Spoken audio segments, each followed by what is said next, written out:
Okay, good evening, all my EduMatch friends.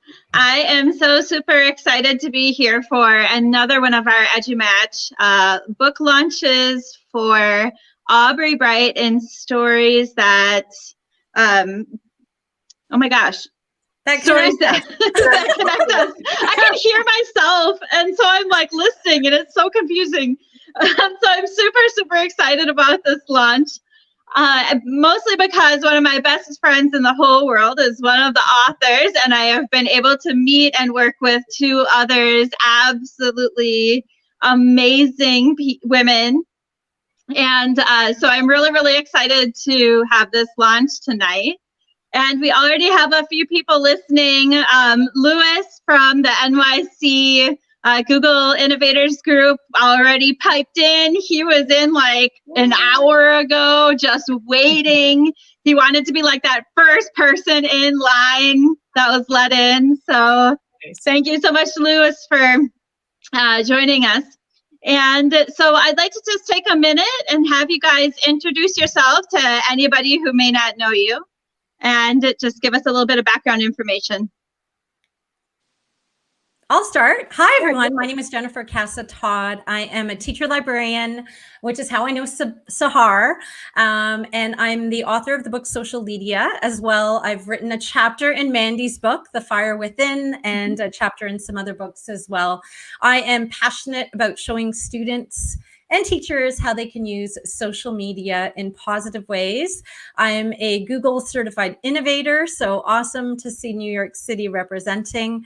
And I'm also the 2020 recipient for the Digital Citizenship PLN ISTE Award. And I'm excited to be here. This is so awesome. That's right. Congratulations on the ISTE Award.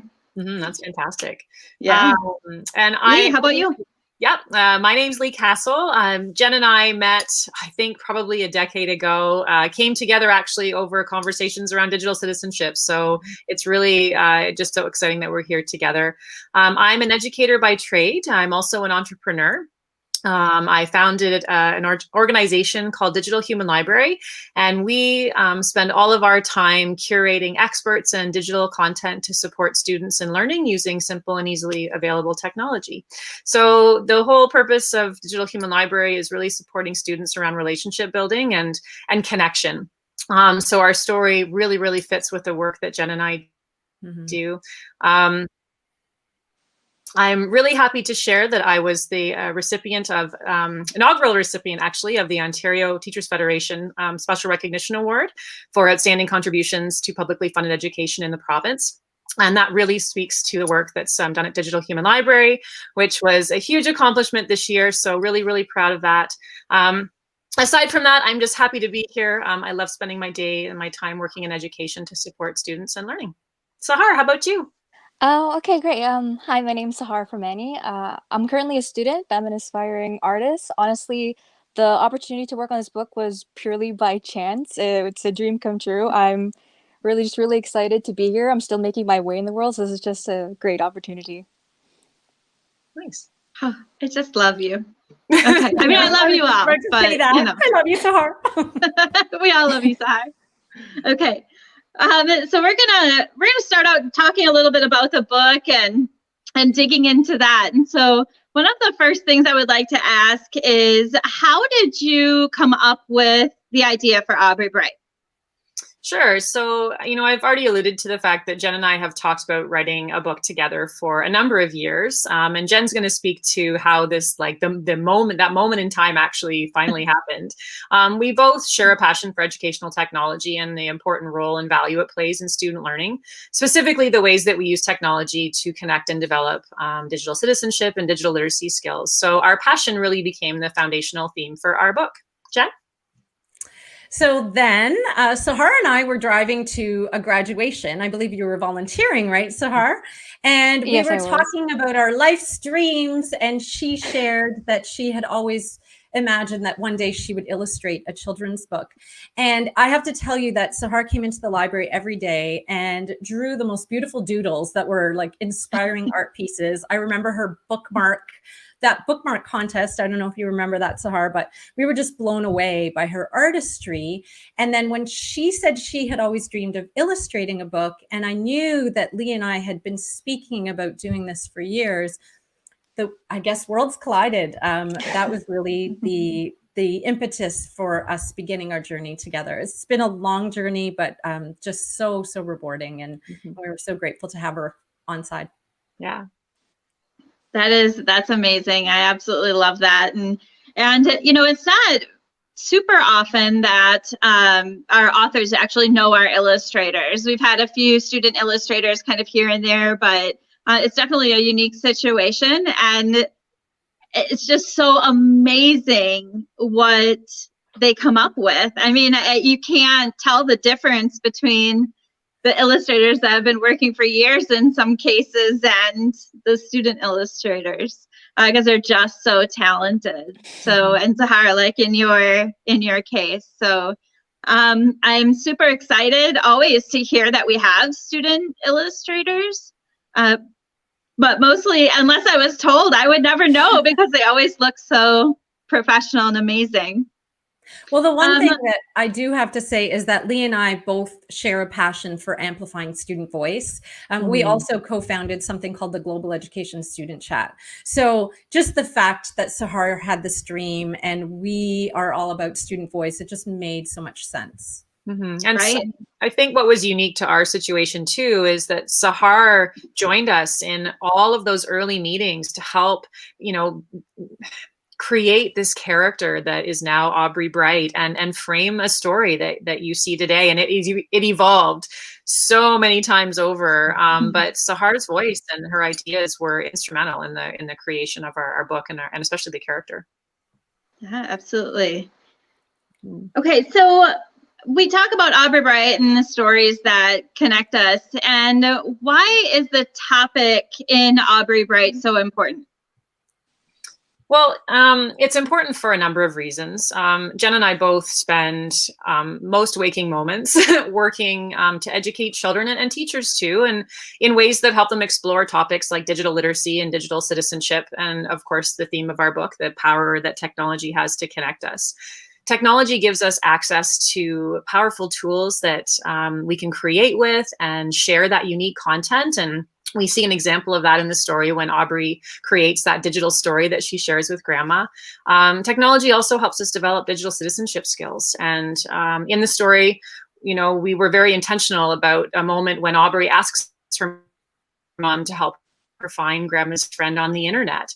You know, it's really important that messaging is communicated, that children need to be supported by a parent when they're using the internet, especially if they're looking to connect with somebody online. And digital technology also provides us with really powerful tools to connect with others socially and also for the purpose of learning. And, you know, that's, again, we see that in the story when Aubrey helps Gramma reconnect with her best friend B, which is one of my favorite parts in the book. Jen? Well, and just the fact that we've all had to move online to, you know, when you think about collaboration, we're at home, we're online at home, at work, at school. And so we felt it was so timely to tell an intergenerational story about the power to connect positively, which is something that both Leigh and I are very passionate about. And connection, we have layers of connection in our story. And that was really important to us as well, because we know that the true power of technology is to connect human beings to one another. So that all of that sort of entwines in the story. It's entwined. Yeah, there we go. That's not a word. Yeah, that's absolutely. And like you said, it's no better time to see that than right now during the pandemic, right? I don't know, you know, a year ago, 2 years ago, if people would have ever said like what we did was even possible and even remotely working, you know, for education right now during the pandemic. And so it really is a timely book just to show that connection and that it can happen via technology as well. So Well, it's funny because when we started writing this book over a year ago, and we were just excited to present this idea like, hey, you can use technology to connect and build relationships. And like, you don't have to wait to see grandma. You can talk to grandma on your computer. And then, 8 months later, we're in the middle of a pandemic. And now the story is, well, this is what we're doing now. So how do we do it in a way that's safe and responsible? And so I think it was just so serendipitous that we started this story, and here we are now at a time when it couldn't be, I don't know, more true, I guess. Yeah, right. more real maybe is better. Yeah. Yeah, I get asked a lot about my books about teacher mental health, because people will say, well, did you write this for the pandemic? And I'm like, no, it takes longer than that to write a book. I was writing it way before that. That's right. Absolutely. Yeah. It just so happens. It was absolutely serendipitous. Okay, so we have a question for Zahar, actually. And that question specifically is, what was your process for developing the characters and images for the book? Okay, so to an artist, a blank page is kind of the most intimidating thing. It's just like, the idea of transferring an idea onto paper. Sometimes it's more difficult than you think. So how I like to do it is kind of separating into steps, call it chapters, if you will. So like chapter 1, think about like the placement of the character, the placement of the setting. And then like chapter 2, what I do is I would draw like circles and triangles for the body just to get like a sense of like placement where I want to place them. And then I would draw a rough sketch, and then I'd clean it up, and then the last steps would be coloring and finer ideas. It's just how I usually went about it. Yeah. So how does the character pop into your head? Like, is it just when you hear the name you think, oh, this is what it needs to look like? Or do you have to develop that character? Well, actually, one of the first steps we did, even way before we started developing the story, was I actually drew 3 different girls, and I sent them over to Jen and Leigh, and they decided, this one actually looks like Aubrey the most. So that was actually like the first thing when we had like a doc or like a Google Slides. That was the first picture on there, even before all the ideas came in. And then, once the story was finished being written, that's when that girl we chose came to life. Yeah, and that's the Aubrey that we know now. Yeah. All right, that's amazing. Did you go through that with like Gramma and sort of all of the characters in the book? Yeah, that's actually how I went about it. I had like one sheet, and I kind of like started doing designs for each of them, and I'm like, I kind of like this one, and there was like some trial and error, some things we changed, some things we kept, and yeah. That is awesome. I would like to know how you made, because we did have edits all along the way. I'm taking over, Mandy. When you had to do an edit, did you have to start from scratch? How did you do that? I felt so badly, by the way. Oh no, it's just that's what it comes with the process. It's all about process to making something that's more better than it could have been if nothing changed. So it actually depended on what the edit request was. There were some things where I could use the original image I had drawn and just like draw new stuff on top of it and then clean that up. Other times I had to completely start over. So, it's just the way it is. And like sometimes I'd be like, oh man, I did all this and I have to do it again. But like after I'd finished the new one, I'd be like, you know what? Actually, I like this better. I'm glad we decided to go ahead and, change it. Yeah. Jen and I also may have had a few of those moments where like, oh, we got to write this again. Yeah. Maybe a few times. Maybe just it's not much different from the author standpoint.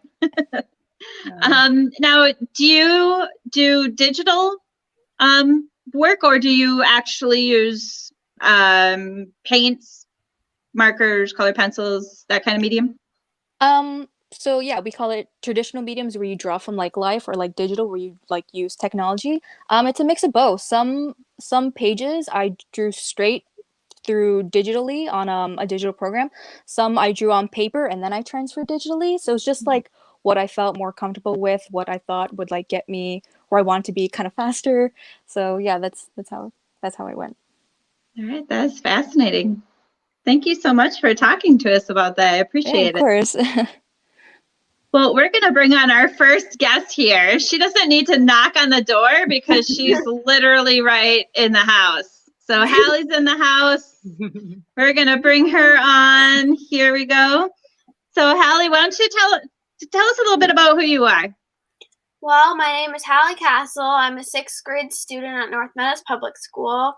I love to do digital art, and I love to bake, and I'm a gymnast. And I also wrote a page about sand dollars in the book. Very cool. All right, so tell us a little bit about the book. Like, what was it like getting it the first time when you held it and all of those kind of things? It was kind of weird at first. I was excited to read it because of the cover. Because of the image of the cover. I don't know why. It made me really want to read it. She loves your illustrations, Sahar. Oh, thank you. That's awesome. So what else do you like about the book? Like, what is it that's your favorite part? Well, my favorite part would probably be when Aubrey and Aubrey's mom found B on the internet. And I know what it's like to connect to friends on the internet and how happy it makes me feel. So, yeah. That's awesome. We loved Yeah. the work. I know I loved the work that you did on the sand dollar. Thank That was you. just, yes, it was beautiful. Yeah. Yeah. Tell us a little bit more about that page. Well, the thing that I found most interesting probably, like when I was doing the research, was that the different species can change like different colors. Like they can be blue, purple, green, and all different colors. So there's different species of sand dollars? Yes. What? I know, and they're That is all awesome. I know. I learned so much about sand dollars writing this book. We all did. We all did. We absolutely. That's very cool. Yeah. So each species is a different color, or how do they decide? Do they just decide? They're like, I'm gonna be blue. Not really sure. Well, why don't you tell them? Because we normally find them when they're white. So why don't you talk about how that happens?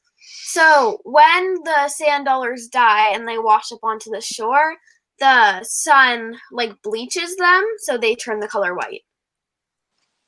Very So you cool. never know But they- but in the water, they're a color. Yeah. Yeah. Yeah. But then Really? when they wash on shore, they just turn white. They have all these little spines on them, right? Yeah. These little spiny things. Yeah. Wow, They're that is very- fascinating. So you wrote the like research page in the book, is that right? Yeah. Yeah. What was that like? Well, researching it wasn't super hard because they're like kind of popular, you know. So I found quite a bit of information on them.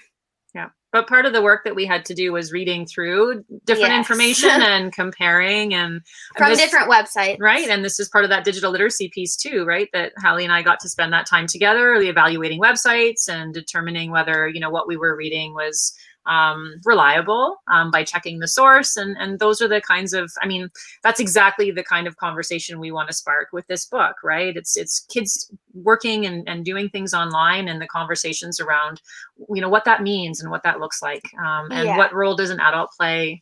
How much responsibility can she have to go out on her own and find information, and even conversations about, we can't just copy what we read on a website. You have to put it into your own words. We have to paraphrase it, right? And then we also Yeah. had to build a reference list. So we have to give credit to all the sources that we use. So there's so many great conversations that came out of this process for us as mother and daughter, and as learner, right? And teacher. So yeah, it was really fun. Yeah.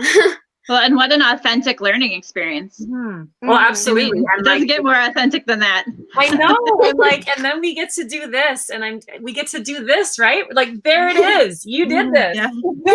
That's you. That is amazing. So exciting to be able to see that. And we both saw the book when it came. We're like, it's real. It's here. Exciting. That's amazing. Well, Hallie, it's been so nice having you on. Thank you so much for joining us. I know that you're a busy girl and you got gymnastics and all the things going on. So we appreciate you making time for us. No problem. Thanks, Annie. Thanks, All Hallie. right. Thank you. Bye. Bye-bye. Oh my gosh, is she your little mini-me? Sure is. But she is her own independent woman, let me tell you. Sounds like her mother. Yeah. Yeah. That's right. All right. So we're going to move on to getting to know the book a little bit better. So we talked a little bit about the topic and the process for the illustrations, which is all amazing. So Hallie started talking about the sand dollar stuff, and so I'd like you to just talk a little bit more about that. So why did you choose a sand dollar as a special artifact? Well, actually, we didn't. My mother-in-law, Judy Todd, who you will meet later on the program, did a first reading of the book. She's a former kindergarten teacher, and we had a starfish. We wanted something that was special, an artifact that two friends would share. And she said, have you thought about a sand dollar? And I was like, I don't even know what a sand dollar is. So I had to go look it up. And the more we read about it, the more that the sand dollar is very special. It has a star on it, so it's got a star pattern. But when you break it open, there are like little doves that shaped like doves that come out of it. So it's multi-layered. And the more we thought about it, the more we loved the idea. So just like the book has several layers to it, picking the sand dollar as a symbol just started to make more and more sense. And then we thought about how, not all students or not all kids love fictional books, so then we could have a whole section on sand dollars. And just like we needed to learn about sand dollars, it would be really great to have that page featured for a young reader who likes nonfiction. And so that's where the idea to invite Hallie to write it came from. Yeah. Yeah, that's wonderful. And the part where the sand dollar breaks and the pieces fall, those are the doves that you're talking about? Yes. They're the doves. Are they inside the sand dollar? They are. Yeah, they're actually the mouth parts. I learned that also. They're the mouth parts inside the sand dollar. And so yeah, when you break it apart, they fall out and they actually look like doves. It's incredible. Huh. They're beautiful, really beautiful. And so for the two friends to be able to split this when B moves away and keep them and then alternate sharing the fifth, that was a whole other conversation. What will we do with the fifth dove? But we're able to bring in the element of sharing too, right? Like that fifth dove will be one that goes back and forth between us. So it ended up being, we have such a debt to my mother-in-law, Judy, for that idea. It really worked well. Yeah. And Judy's going to come on. We're going to have her on here and just talk a little bit more about that too. So yeah, that's amazing. So usually after about this time, we do my favorite part of the whole thing, and that is the author read. Yeah. So who is going to go first? Okay, I think I am. Jen's first? Yeah, Jen's first. I will. All right, so I'm going to highlight your video here. Okay. So this is the story of Aubrey Bright. This is the cover that Hallie referred to. And we start at the beginning of the book introducing the character of Aubrey and her grandmother. And so where I'm going to begin reading the story is when Aubrey goes to Grandma's house, and as per usual, so every time they get together, they have this special ritual, which is Grandma tells Aubrey a story. So here's the story. A long time ago, my best friend, B. Adler, and I went to the beach almost every weekend, Grandma began. But this particular weekend was going to be our last weekend together because B was moving away. The day before we were headed to the beach, B gave me a photo album and suggested we use my camera to fill the album with our memories, Grandma reminisced. And I just love this image of young Bee and Grandma, and then the transformation you see later. But on the morning we were leaving, I couldn't find my camera anywhere. Grandma continued. I looked under my bed. I looked in my drawers. I looked in my closet. I looked and looked, but it was nowhere to be found. Grandma sighed. Ugh, that's terrible, Grandma, Aubrey agreed. Yes, I was so upset, Grandma said as she squeezed Aubrey's hand. And that's her looking for the camera.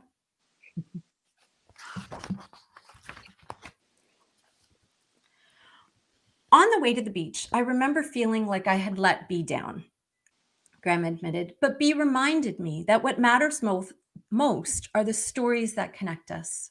Grandma paused for a minute as though lost in thought, and then continued. Once we arrived at the beach, my disappointment washed away as we dipped our toes into the cool blue ocean.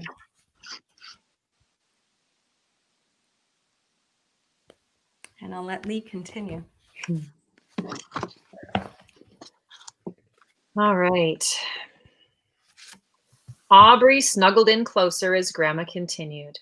I remember feeling the hot sun against my face and the soft, warm sand beneath my toes. And I remember listening to the gentle roll of the waves wash up against the shore. Grandma paused, her eyes twinkling. Then, out of the corner of my eye, I saw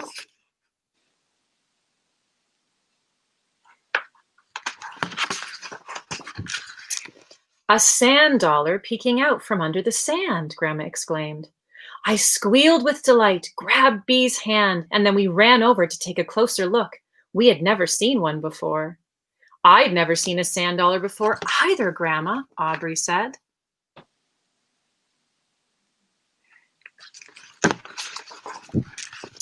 Grandma put her arm around Aubrey, smiled, and continued. Bee gently picked up the sand dollar. We took turns touching the smooth surface and fingering the star design. Bee and I cradled it in our hands and wrapped it carefully in a towel. We believed the sand dollar was a sign that our friendship was special and would last forever.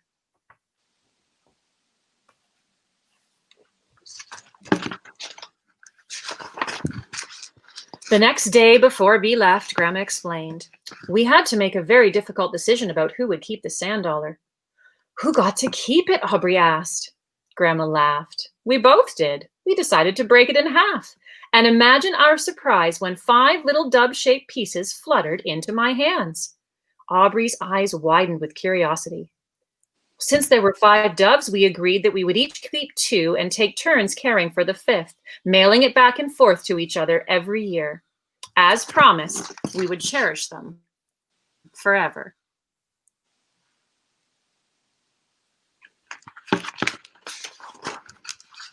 Do you still have them? Can I see them? Aubrey asked.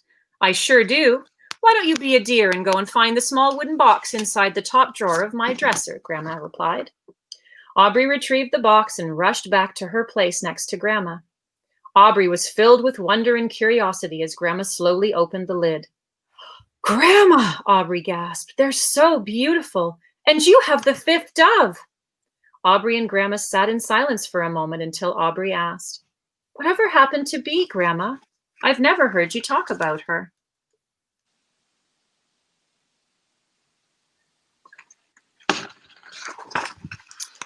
Sadly, Grandma sighed. I don't know. I lost touch with Beatrice Adler several years ago.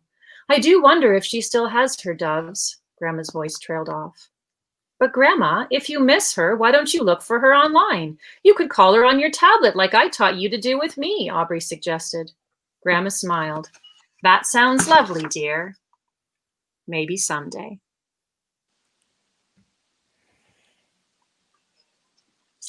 And we're going to pause there.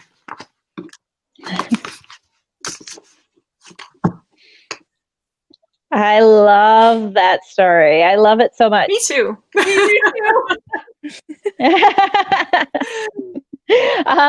And my only thing with the children's books readings is you can't see how beautiful the illustrations are over over the screen. But the illustrations of this book are just phenomenal. They're bright, they're colorful. I love how the characters, it's just, the colors are so different than sometimes what we see. Like it's a couple of the characters, their hair is almost like a little purplish sort of, and trying to get that dark look. And I just love it. The pictures are breathtaking. They're so beautiful. So, and the story is amazing as well. And so while you were reading, one of your guests was just like pounding on the door, wanting to come into the party. And so we want to make sure that we let her in, because we don't want her to get cold outside if it's anything like where we are. And so we're going to invite Sheila on in. Yay. There we go. There is Sheila. Hi, Sheila. Hello. Hello. How are you? Nice to meet you. Very excited. It's such a beautiful story. Aww. It's remarkable. It's remarkable. Sahar, your illustrations tell the story so beautifully. And that's what's so important about a picture book like that. You can see the story if you didn't have the words. Yeah. And that, I think, is just remarkable. And I had said that to Leigh. The illustrations are just hard to say. People have to really buy the book so they can see them themselves. Thank you I'm so very much. proud of my friend Leigh and Hallie. It's just been so exciting. That is amazing. Sheila, can you tell us a little bit about, how you know Leigh and sort of how you came involved to know the project? Leigh, how many years ago is it? It's hard to keep track. I know. I don't know. 8? Maybe? Yeah, could be 8. And so I have a program called What Color Is Your Brain? And it's for adults, and then a children's fairy tale called Princess Shayna's Invisible Visible Gift about the brain colors, but they're the villages the princess goes to. And I had seen, I'm not sure if we remember this, if I had seen the Human Digital Library, I think I had seen something online. I contacted Leigh. She contacted me back. We were the same brain colors, born on the same day, many years apart. And that was the beginning of our friendship. And then doing the programs with her school was really exciting to watch the children get involved, just like with this book. The children will be involved in this. And that's what I loved about the story.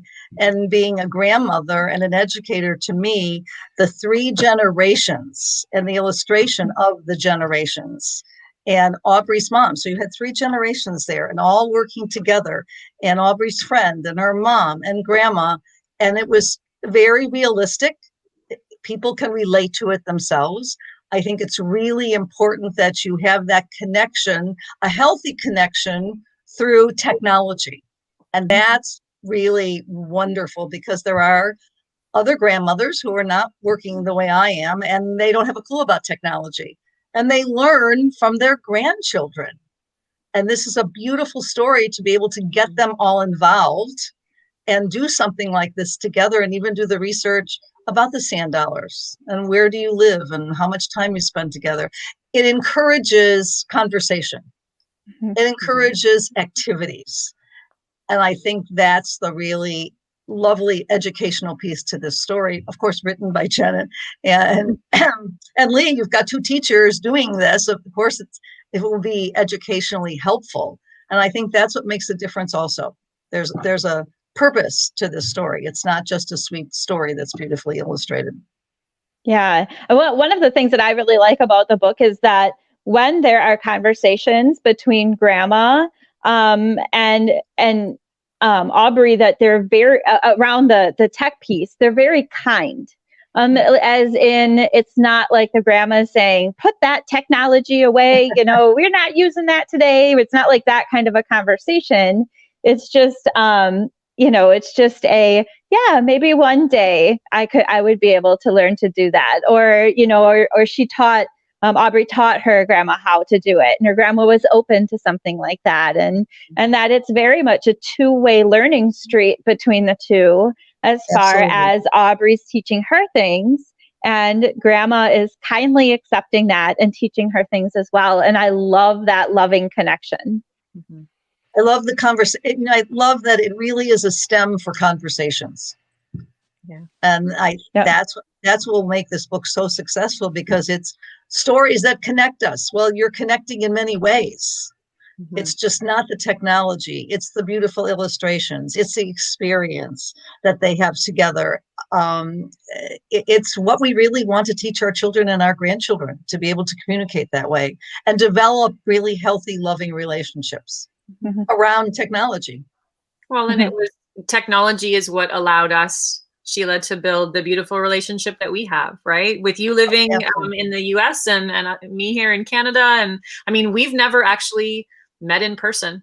We've never been together in the same room, but we have this beautiful friendship that is made possible by technology. And, you know, I really want to give a shout out to you, Sheila. You were instrumental in helping us really craft our narrative, and I mean, it was the icing on the cake, you know, our time together with you. And so thank you for all of the contributions and just sharing that experience, your experience as an author, an educator, and just all around wonderful person.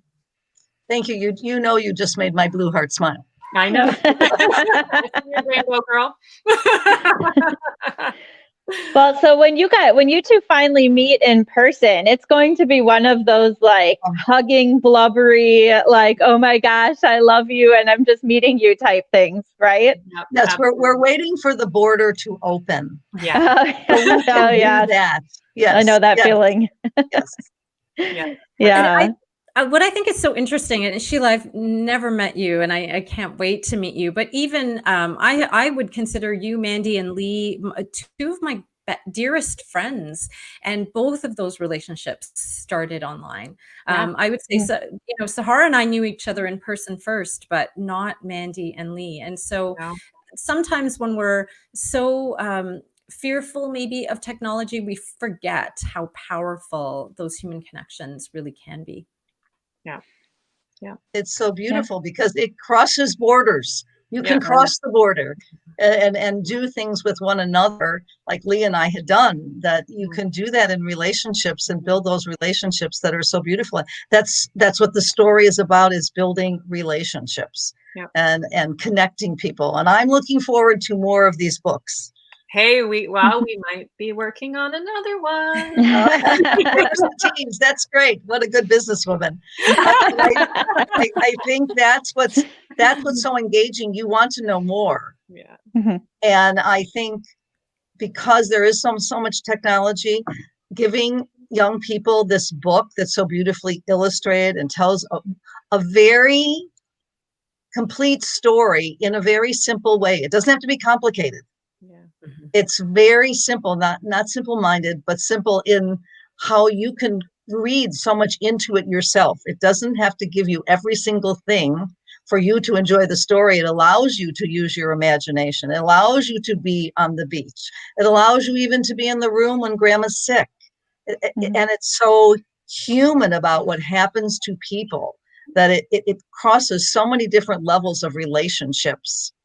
That's the beauty of this, that everybody can enjoy it and you can share it. And I think that when parents and grandparents read this story together, that's going to be very impactful for families, because we're not having a lot of that with technology. But now that people are home doing things in school and families, this could be a wonderful way to have that happen. And even families doing the Zoom event with one another and sharing the book.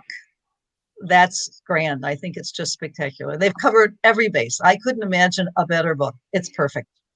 They did a great job. Thank you. Well, Sheila, we so appreciate you. And I'm going to be contacting you after this to be on Jen and Leigh's marketing team. So I think you could single-handedly sell their book all on your own. So thank you for... You're welcome. I already told Leigh that I would blog about this. So absolutely, we will use social media for everybody to know about this fabulous book. And thank you for inviting me. It's an honor and a pleasure. Thank you from my blue heart. That's amazing. Thank you so much, Sheila. It's a pleasure meeting you. My pleasure. Good night. Good night. Bye. Okay, I love her and I want to be her friend too. Yeah. She is like, I don't know. I refer to her as my sister. She says I'm more of like a second mother. Like, no, we're sisters. We're totally sisters. Yeah, she's just amazing. I know, same birthday. That's crazy. Yeah, one of those things. So anyway, yeah, she's just amazing. Yeah, a wonderful. That's awesome. Yeah.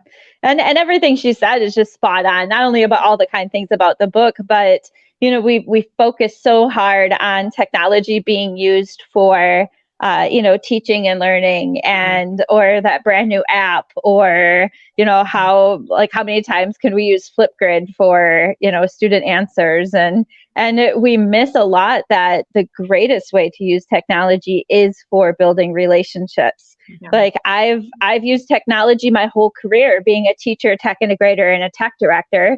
And I can tell you that the most powerful way that changed my life was by meeting all of my friends that I know through technology and keeping up with them, especially during this pandemic. Mm-hmm. Yeah. So it's such a good point that she made. Mm-hmm. Okay. So we have one more guest that's going to come up in a few minutes. So I want to get to one more question before we do that. And that question is, what audience is Aubrey Bright really geared towards? Like, when you wrote the book, who did you have in mind? Well, I think when we initially started, we were thinking, elementary age kids. But as the book evolved, we realized that, this book can be read aloud in an elementary classroom. And it's also, I would read picture books to my grade 8s, and the conversations that can start from a beautifully written and illustrated picture book are so powerful. We use mentor texts in elementary and in high school to engage students in reading and writing. So we really see it being used by children and adults to start those important conversations that we're hoping they start around, digital technology and education, how, and I guess that coming back to that same point we've made, just the power that technology has to connect us. Yeah, absolutely. Mm-hmm. And I want to go back a little bit to what Sheila had said, and Zahar talked to you a little bit. So how does it feel when people say all of those kind things about your illustrations? Because, Sheila said a lot of things about how beautiful they were and stuff like that. How's that feel? It means a lot. When creating like the illustrations and stuff, I just know that only like Jen and Leigh are gonna see them, maybe you guys, but the fact that now they're reaching out to so many other people, and it's incredible. It feels really nice inside. Oh, that's awesome. I remember the first time that my first book, and I wrote it, and I remember the first person that said, I bought this book, and I specifically remember the feeling of, wait, what now? Somebody bought it and somebody else is going to be looking at it? Like, wait, what? I totally forgot that was going to happen. And so it's, that kind of feeling of, oh my gosh, other people get to see this besides just me. It's not just going to be on my bookshelf. And exactly. I think that's an amazing feeling. Yeah, absolutely. Okay, so one more question for you ladies.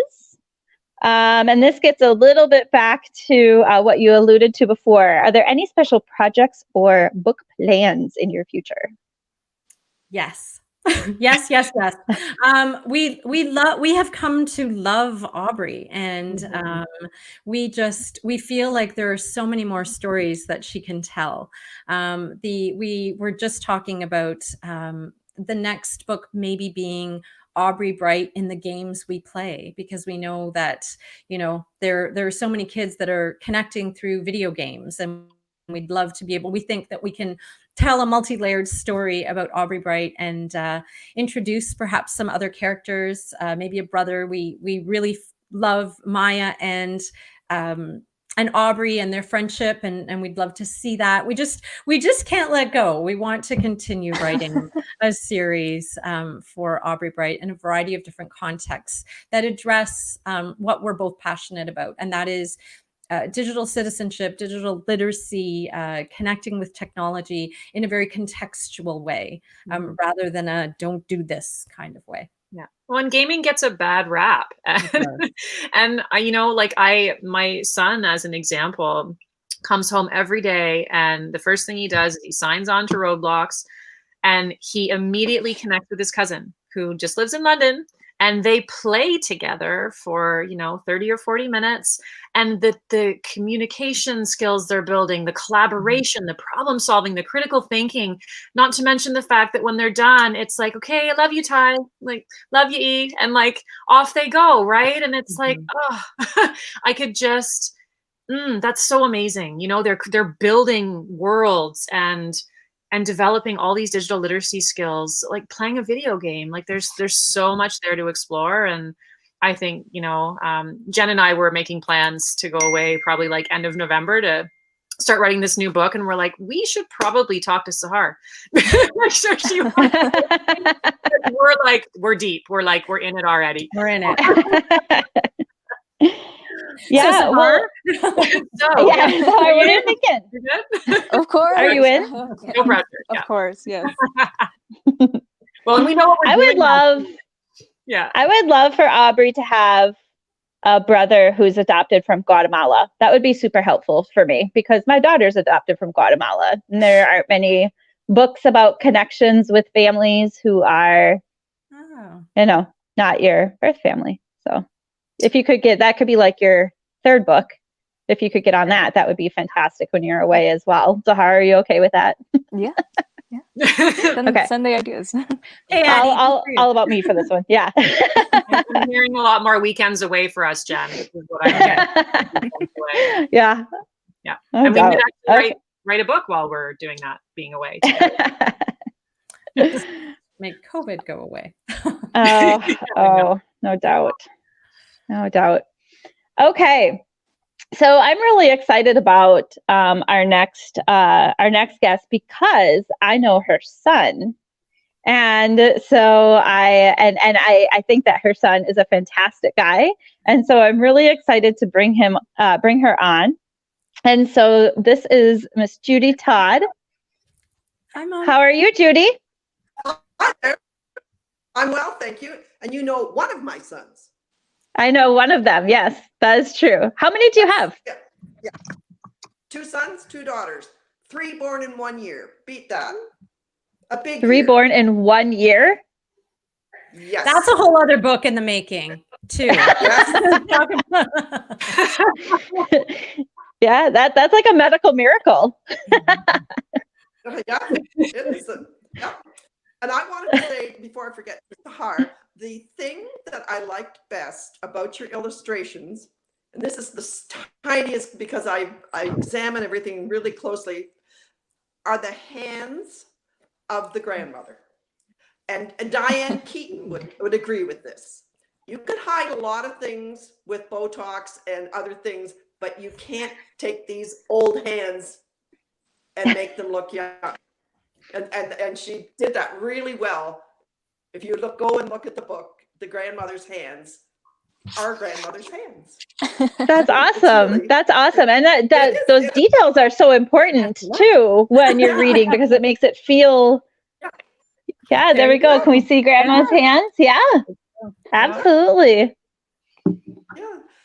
That is awesome. And, so when you were talking about learning technology, Jennifer knows how lame I am at this, but the things that I have learned that I never thought I would over the past few years have mostly been learned from young people. And I find, I don't know whether it's because I'm a teacher or because I had 4 kids or what, I learned really better from young people than perhaps someone my own age. And there were days, we live in a very small town, and I know the people at school very well. If I got screwed up with my iPad, I would take it, I would go to the school and I'd sit and wait in the foyer till the bell rang, and then there'd be a kid go past me and say, hey, and they say, oh my God, she's here again. And, and they would come over and help. They would straighten it out for me, and I could go home and finish feeding my animals on my farm or whatever, something important like that. And I really like when you're reading the book. I've just got I wish I had a copy of your book. When you're reading the book to kids, I think it's extremely important. Well, for one thing, each time you do a book, you have to I go over the fact that, well, this is a hardcover book. You have to tell them the name of the author and emphasize that's the person that wrote the words for the little kids, and the illustrations. That's the person who did the pictures. And then when you're reading it and you hold it up for them that way, but when I put my thumb in it and I put it down, that means I'm thinking about what I've just read. And I'm thinking about, well, this reminds me of a time when I was a little girl and I went to the beach. So you're connecting the book to real life. Or you can say, oh, this reminds me of another book I read. So you're connecting, text to text. So that's a thing that I think is great for kids, and gives them a chance to ask questions. And yeah, absolutely. And can you tell us, Judy, remind us again how you're connected to the authors here? Oh, Jennifer's my daughter-in-law. She's married to my second son, and she gave me 2 fine granddaughters. Absolutely spectacular. Yes, I did. Yep, we know that. They're beautiful granddaughters. They and inside and out. They're not just beautiful on the outside. Those girls are mature, thoughtful adults. Yes, they absolutely are. They're not going to have to be led around by the hand. They're going to make their way big time. Yeah, they're strong women like their mama. Yeah, just like mom. Yep. Yep. Yep. And then you were a kindergarten teacher, correct? Yes, I was. I kind of, I'm not like Jen, who knew she wanted to be a teacher forever. I think I just kind of backed into teaching. That was a long, long time ago. And back in the day, I had 3 choices. I could be a nurse, I could be a secretary, or I could be a teacher. That was it. There was no talk of going to university. And Teachers College was 1 year at that time. Can you imagine taking somebody out of high school? 1 year later, I was in front of 36 children who had never been to school before. Wow. No kindergarten. That is crazy. All I can think of is, oh God, I hope they forgive me. I hope I didn't mess them up too badly, because it was absolutely overwhelming. And when the inspector came one time, I was kind of perched on the edge of my desk talking to the kids, and he came in the room, and that was, you had to stand right up. So I jumped down, 1 foot in the wastebasket, 1 on the floor. A very big impression on him. Which yeah, that is crazy. I mean, I think going to school for teaching now is about 6 years. So that's I have 5-6 years if you're lucky, almost. So that is crazy. So because my mother-in-law is a kindergarten teacher, and we were writing a children's book, of course she was the first person that I gave the book to for feedback. So we're really grateful. Mom, that you took the time to give us some feedback and continue to support me and in everything that I do. So. Oh. Well, that's my pleasure. That's my pleasure. That's my job too, isn't it? That's what I used to tell my parents. Your main job as a parent is to be a cheerleader. Yeah, that is amazing. And I'm so glad that you liked the book, Judy, and we really, really appreciate you being on and giving us your feedback on that. And again, of course, it's a pleasure to meet you just from the standpoint of the fact that I love the Todd so much. So again, thank you so much for being on, and have yourself a great night. Thanks very much for having me. Thanks, Judy. It's nice to meet you. Yes. Okay. I love her. All right. It would be fun to have some drinks together with her. No doubt. It's in my book club, so. Yeah, that is at first, the first few years, but now we've gotten used to it. Yeah, that's so much fun. So we are nearing the end of our time, and it's always shocking to me how quickly this goes. But the one thing that we have to do yet is we have to actually choose some winners for your book. So we'll choose 2 winners, and usually how I do that is I scroll through the comments that I can see from all over the place, and I randomly choose 2 people. And so if we choose you, then you just contact one of the ladies, and they will send you one of the books. So hang on one second. Let me kind of scroll. I'm not going to look, so it's all fair and all that kind of thing. Michael Harvey. Oh, is one winner. Nope, New Zealand. That'll be quite the shipping journey. It might take you a while, Michael. We'll send it out to you. Awesome. And then let's see, who else do we have? Jennifer Ledford would be your other winner. So Michael and Jennifer, if you're still watching, if you could please reach out to Jen and Leigh and get that going. We will get that book out to you, and it will be signed and all of those kinds of things. So that'll be a lot of fun, because those are always the best ones, are the ones that are signed by the authors. So those are the ones that are going to be worth millions someday. Millions for sure. Yeah. They're going to be sold on eBay and in That's right. first edition for sure, no doubt. Okay. So if you guys could, Jennifer and Michael Harvey, please reach out to the ladies, and we'll get you your books. And otherwise, again, congratulations, you guys, all of you, Zahar as well, on your very first children's book. For all of you, actually, that just kind of dawned on me. I was thinking it's not first book, but it is your first children's book. So, and it's been such a pleasure to have your EduLaunch party tonight. And again, congratulations. Thank you. Mandy. Thank you, Sarah from EduMatch. We really appreciate it. We are going to continue to have prizes. So if you watch the hashtag Aubrey Bright Stories, we'll have some information out there for future contest giveaways. And we also have a website. It's bit.ly/Aubrey Bright Stories, or is it just Aubrey Bright? Aubrey Bright. It's Aubrey Bright Stories. Yep, and it's actually in the ticker on the bottom. If you see it, it's been running along the bottom the whole time. So, and then also, if you're interested in any kind of bulk sales of the book, we give discounts at 10+ books. And if you're interested in that, you can email Sarah Thomas at edumatchbooks@edumatchers.org. And then again, as Jen just said, you can find Aubrey Bright and Stories that connect us at bit.ly/Aubrey Bright Stories. You can also find the book on Amazon and Barnes & Noble. It is on sale right now, so go out and get your copy. All right, ladies.